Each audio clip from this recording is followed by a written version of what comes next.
जय माता दी। नमस्कार दोस्तों, स्वागत है आप सभी का आपके अपने चैनल खुशहाल ज़िंदगी में। दोस्तों, आज के वीडियो में हम बात करेंगे कि नवरात्रि के दौरान आने वाले अष्टमी तिथि, जिसे कि हम दुर्गा अष्टमी के नाम से जानते हैं, इस दिन आप माता को श्रृंगार की सामग्रियों को चढ़ाकर अपने जीवन में आने वाली बाधाओं को समाप्त कर सकते हैं। अष्टमी तिथि में यदि आप माता को श्रृंगार की वस्तुएं चढ़ाती हैं तो दाम्पत्य जीवन में आने वाली जो भी समस्याएं हैं वह सभी समाप्त होती हैं। और आजकल इस प्रकार की समस्याएं बहुत ज़्यादा हो रही हैं। दाम्पत्य जीवन में लोग एक दूसरे से खुश नहीं हैं, तो ये बहुत ही अच्छा मौका है आपके पास माँ भगवती को श्रृंगार की सामग्रियां अर्पित करके उनसे सुखी दाम्पत्य जीवन का आशीर्वाद प्राप्त करने का। दूसरी चीज आप जानेंगे कि यदि आप श्रृंगार की सामग्रियां अर्पित कर रही हैं तो उन्हें अर्पित करने के बाद आपको करना क्या है। इन्हें दान कर दे, दान करे तो किसे करे, या फिर क्या इसे स्वयं इस्तेमाल कर सकते हैं या नहीं।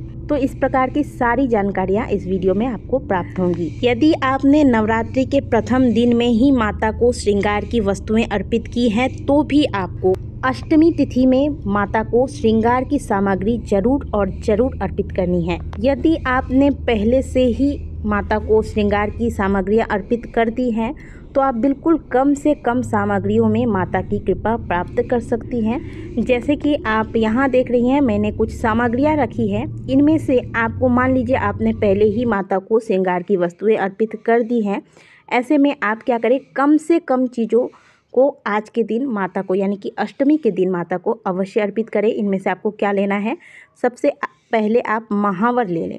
ठीक है, महावर माता को अर्पित करें। और यहाँ सिंदूर, देखिए यहाँ पे मैंने सिंदूर ज़्यादा लिया है और महावर भी 2 पैकेट मैंने रखे हैं। तो इनका क्या करूँगी ये मैं आपको आगे बताऊँगी। अब बात करते हैं अभी कि आपको कम से कम सामग्री में कैसे माता को आज के दिन प्रसन्न करके उनकी कृपा प्राप्त करनी है। तो एक आपको महावर ले लेनी है, ज़्यादा से ज़्यादा ये 10 रुपये में आपको प्राप्त हो जाएगा। इसके अलावा आप एक डिब्बी सिंदूर ले लें, एक काजल ले लें। ये काजल भी आपको 10 से 15 रुपये में बड़ी ही आसानी से प्राप्त हो जाते हैं। तो काजल, महावर, एक डिब्बी सिंदूर की ले लें। चाहे तो एक बिंदी भी रख सकते हैं, एक पत्ता बिंदी का, या फिर डिब्बा वाला बिंदी जो आता है वो भी ले सकते हैं आप। इन सामग्रियों को आप, तो इस प्रकार से आप कुछ सामग्रियाँ लेकर एक लाल रंग के कपड़े में या फिर चुनरी ले लें। आप 15-20 रुपये में एक चुनरी आ जाती है, इसमें आप ये सामग्रियों को रख कर और फिर माता के मंदिर में जाकर इसे माता को अर्पित कर दें। जो भी सुहागिन महिलाएं माता रानी को काजल अर्पित करती हैं वो महिला कभी भी विधवा होकर इस धरती लोक से नहीं जाती। वे सदा सुहागन का आशीर्वाद माता से प्राप्त करती हैं। वे सदैव अखंड सौभाग्यवती कहलाती हैं। इसीलिए काजल अवश्य आपको आज के दिन माता को चढ़ाना है। और जो भी चीज़ें मैंने आपको बताई है ना, 100 रुपये के अंदर में आपको बड़े ही आराम से ये सारी चीज़ें प्राप्त हो जाएंगी। तो इन चीज़ों को इकट्ठा करके माता को अवश्य आज के दिन चढ़ाएं। अष्टमी तिथि में ही हम आपको क्यों बोल रहे हैं कि आपको ये सारी सामग्रियाँ माता को चढ़ानी चाहिए। दोस्तों, जब माता पार्वती ने भगवान शिव को पति रूप में पाने के लिए कठोर तपस्या किया था, तो इसके प्रभाव से माता का शरीर का जो रंग है वह काला पड़ गया था। और जब भगवान शिव उनकी तपस्या से प्रसन्न हुए तो उन्हें गौर वर्ण होने का आशीर्वाद प्रदान किया। गौर वर्ण की प्राप्ति होने की वजह से वे महागौरी के नाम से प्रसिद्ध हुई। और नवरात्रि के 8वें दिन महागौरी की पूजा होती है। एक चीज समझ लीजिए कि दुर्गा अष्टमी वाले दिन महागौरी को ये सारी सामग्रियां अर्पित करने मात्र से सुहाग में वृद्धि होती है। और वृद्धि होने के साथ साथ आप दोनों पति पत्नी के जो रिश्ते होते हैं वह मधुर होते हैं, मजबूत होते हैं। पति पत्नी के बीच के लड़ाई झगड़े समाप्त होते हैं।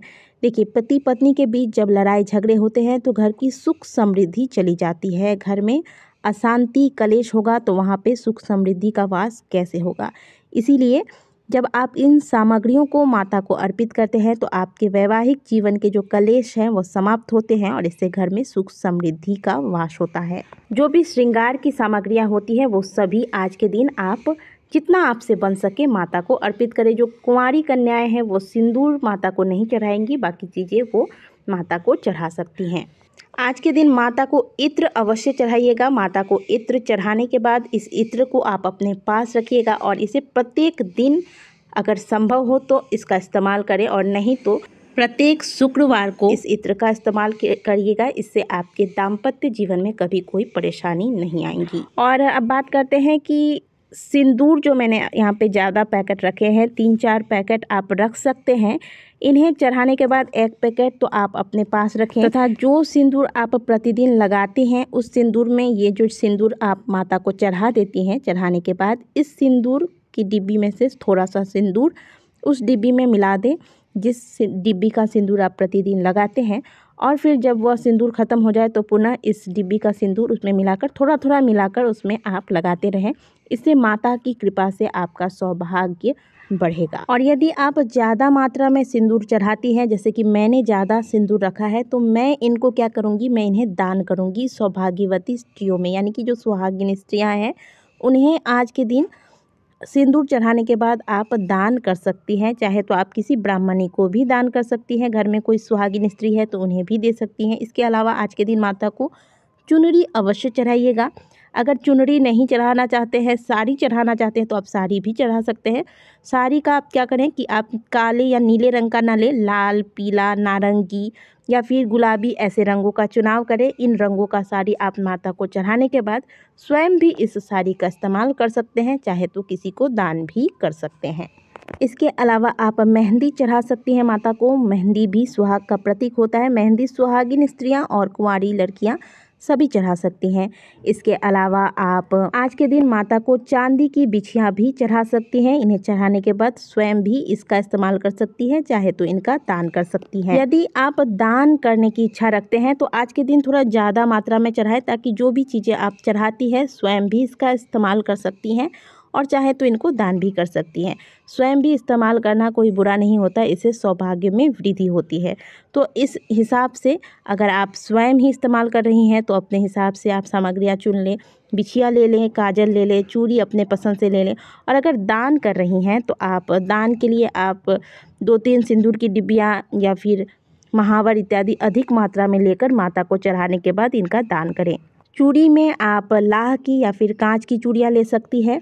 इसके अलावा प्लास्टिक की चूड़ियाँ भी मिलती हैं बाज़ारों में, जिसका प्रयोग आपको नहीं करना है, ये शुभ नहीं माना जाता है। आप भले 2 ही चूड़ियाँ चढ़ाएं, लेकिन जो शुद्ध होती है वही चूड़ियाँ माता को अर्पित करें, ठीक है।